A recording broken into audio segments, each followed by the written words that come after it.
Hi everyone, ನನ್ನ ಹೆಸರು ನಯನ ಅಂತ. ನನ್ನ ನೇಟಿವ್ ತಿಪ್ಟೂರು, ತುಮಕೂರಿಂದ ಬಂದಿರೋದು.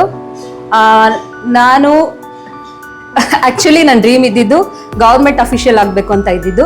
ಬಿಕಾಸ್ ನನ್ನ ಪೇರೆಂಟ್ಸಿಂದ ನಾವು ವೆಲ್ ಸೆಟಲ್ಡ್ ಫ್ಯಾಮಿಲಿ. ನಮ್ಮ ಅಪ್ಪ ಅಮ್ಮಗೆ ಫ್ಯಾಮಿಲಿಲಿ ಯಾರು ಬಿಸ್ನೆಸ್ ಇದ್ದಾರೆ, ಮತ್ತೆ ಪ್ರೈವೇಟ್ ಸೆಕ್ಟರಲ್ಲಿ ವರ್ಕ್ ಮಾಡ್ತಿದ್ದಾರೆ, ಗೌರ್ಮೆಂಟ್ ಸೆಕ್ಟರಲ್ಲಿ ಯಾರು ಇಲ್ಲ. ಸೊ ನಾನು ಆಗಬೇಕು ಅಂತ ಇಷ್ಟ ಆಯಿತು ಅವರಿಗೆ. ಈವನ್ ಅವ್ರಿಗೆ ಯೂನಿಫಾರ್ಮ್ ಅಂದರೆ ತುಂಬ ಇಷ್ಟ ಆಯಿತು. ಮಿಲ್ಟ್ರಿ ಅಥವಾ ಏನಾದರೂ PSI, ಪೊಲೀಸ್ ಈ ಥರ ಇಷ್ಟ ಆಯಿತು. ಬಟ್ ನನ್ನ ಹೈಟ್ ಪ್ರಾಬ್ಲಮಿಂದ ನಾನು ಪೊಲೀಸ್ಗೆ ಹೋಗೋದಕ್ಕಾಗಲಿಲ್ಲ. ಸೊ ಅಡ್ಮಿನಿಸ್ಟ್ರೇಟಿವ್ ಫೀಲ್ಡ್ನ ಸೆಲೆಕ್ಟ್ ಮಾಡಿಕೊಂಡೆ. ಇನ್ನೊಂದು ಸೈಡ್ ಆಫ್ ನಮ್ಮ ಸಿಸ್ಟಮ್ ಬಗ್ಗೆ ಹೇಳ್ಬೇಕು ಅಂತಂದರೆ, ಗೌರ್ಮೆಂಟ್ ಎಕ್ಸಾಮ್ಸ್ ಬಗ್ಗೆ ತುಂಬ ಕರಪ್ಟೆಡ್ಡು ಕೂಡ ಇದೆ. ಮತ್ತು ತುಂಬ ಡಿಲೇ ಆಗುತ್ತೆ ರಿಸಲ್ಟ್ಸ್ ಎಲ್ಲ. ತುಂಬ ಪೇಷನ್ಸ್ ಚೆಕ್ ಮಾಡ್ತಾರೆ. ಎಲ್ಲದಕ್ಕೂ ಒಂದು ಕನ್ಸಿಸ್ಟೆನ್ಸಿ ಮತ್ತು ಒಂದು ಪೇಷನ್ಸ್ ಅಂತ ಇರುತ್ತೆ. ಆ ಪೇಷನ್ಸ್ ಲೆವೆಲ್ ಚೆಕ್ ಮಾಡ್ತಾರೆ. ಸೊ ಅದರಿಂದ ನಾನು ಸೆಟಲ್ಡ್ ಆಗೋಕ್ಕಾಗಲ್ಲ ಅನ್ನೋ ರೀಸನ್ಗೋಸ್ಕರ ಬೇರೆ ಡಿಸಿಷನ್ ತೊಗೊಳ್ಬೇಕಾಯ್ತು. ಇದೇ ಟೈಮಲ್ಲಿ ಒಬ್ಬರು ಪಿ ಡಿ ಒ ಅಕ್ಕ ಇದ್ದರು. ಅವ್ರು ನನಗೆ ಇಲ್ಲಿ ರೆಫರ್ ಮಾಡಿದ್ರು.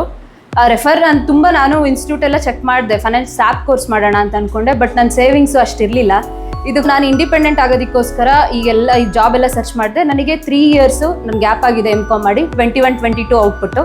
ಸೊ ಡ್ಯೂ ಟು ದಟ್ ನನಗೆ ಯಾರೂ ಆಫರ್ ಮಾಡಲಿಲ್ಲ ಕೆಲಸಕ್ಕೋಸ್ಕರ, ಫ್ರೆಶರ್ ಅಲ್ದೆಲ್ಲ ಇರೋದ್ರಿಂದ. ಮತ್ತು ಕೋವಿಡ್ ಬ್ಯಾಚ್ ಕೂಡ ನಾನು ಸ್ಪೆಷಲಿ. ಸೊ ಅದಕ್ಕೆ ಆ ಥರ ಎಲ್ಲ ನನ್ನ ರಿಜೆಕ್ಟ್ ಮಾಡಿದ್ರು ಕೆಲವೊಂದು ಕೆಲಸದಲ್ಲಿ. ಸೊ HR ಫೀಲ್ಡ್ ಏನಕ್ಕೆ ಸೆಲೆಕ್ಟ್ ಮಾಡ್ಕೊಂಡೆ ಅಂದರೆ, ಸರ್ ಫಸ್ಟ್ ಕೇಳಿದ್ರು. ಸರ್ಗೆ ಕಾಲ್ ಮಾಡಿದೆ.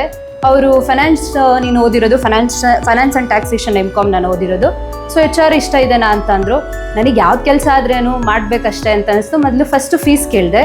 ಆಗ ಫೀಸ್ ಹಿಂಗೆ 7,000 ಅಂತ ಅಕ್ಕ ಹೇಳಿದರು. ಮತ್ತು ಸರ್ ಬಗ್ಗೆ ತುಂಬ ಒಳ್ಳೆ ಒಪಿನಿಯನ್ ಇತ್ತು.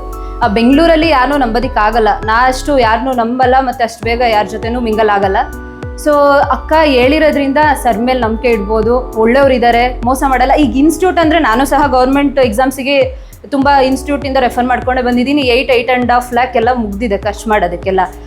ಮತ್ತೆ ಹೀಗೆ ಆಗುತ್ತೇನೋ, ದುಡ್ಡು ಯಾರು ಕೊಡ್ತಾರೆ ಮನೆಯಲ್ಲಿ ಅನ್ನೋ ಅದೊಂದು ಭಯ ತುಂಬ ಇತ್ತು. ನನ್ನ ಹತ್ರ ಹೇಳಿದ್ರು, ಆ ದುಡ್ಡು ಎಲ್ಲ ಬಿಟ್ಟಾಕು, ಫಸ್ಟು ಸರ್ನ ನೀನು ಮಾತಾಡ್ಸು, ಆಮೇಲೆ ನಿನಗೇನು ಅನಿಸುತ್ತೆ ನೀನು ಡಿಸಿಷನ್ ತಗೋ ಅಂತ. ಸರ್ಗೆ ಹೀಗೆ ಕಾಲ್ ಮಾಡಿದೆ. ಕಾಲ್ ಮಾಡಾದ್ಮೇಲೆ ಮೇ ಬ್ಯಾಚ್ ಸ್ಟಾರ್ಟ್ ಆಗಿತ್ತು. ನನಗೆ ಮೇ ಟೈಮಲ್ಲಿ ಮೇನ್ಸ್ ಎಕ್ಸಾಮ್ ಇತ್ತು. ಸರ್ ಇಲ್ಲ ಸರ್ ಎಕ್ಸಾಮ್ ಇದೆ, ಈ ಥರ ಹಿಂಗೆ ನೆಕ್ಸ್ಟ್ ಕೋರ್ಸ್ ಬರ್ತೀನಿ ಅಂತಂದೆ. ಆದರೂ ಎಲ್ಲೋ ಭಯ ಇರುತ್ತೆ, ಹೆಂಗೆ ನಂಬೋದಾ, ಇಲ್ಲೆಲ್ಲ ತುಂಬ ಫೀಸ್, ಇದೊಂದು ಬಿಸ್ನೆಸ್ ಮಾಡ್ಕೊಂಡ್ಬಿಟ್ಟಿದ್ದಾರೆ ಫೀಸು, ಪ್ರೈವೇಟ್ ಇನ್ಸ್ಟಿಟ್ಯೂಟ್ ಎಲ್ಲ. ಆಮೇಲೆ ಸರ್ ಮೇಲೆ ನಂಬಿಕೆ ಬಂತು. ನಾನು ಅಕ್ಕ ಹತ್ರನೂ ಮಾತಾಡ್ತಿದ್ದೆ. ಅವ್ರು ಹೇಳಿದ್ರು. ಮತ್ತು ಕ್ಲಾಸಿಗೆ ಬಂದಮೇಲೆ ಅವ್ರ ಮೇಲೆ ಒಂದು ಕಾನ್ಫಿಡೆನ್ಸ್ ಬಂತು. ಈಗ ಒಂಥರ ಸೆಕ್ಯೂರ್ಡ್ ಅಂತ ಅನಿಸುತ್ತೆ. ಓಕೆ ಕೆಲಸ ತೊಗೊಳೋದು ಸೆಕೆಂಡ್ರಿ ಇರ್ಬೋದು, ನಾಲೆಡ್ಜ್ ಬಂದಿದ್ದರಿಂದ ನಾನು ಇಲ್ಲೂ ಸರ್ವೈವ್ ಆಗ್ತೀನಿ ಅಂತ ನನ್ನ ಮೇಲೆ ನನಗೆ ಕಾನ್ಫಿಡೆನ್ಸ್ ಬಂದಿದೆ. Thank you sir, thank you so much.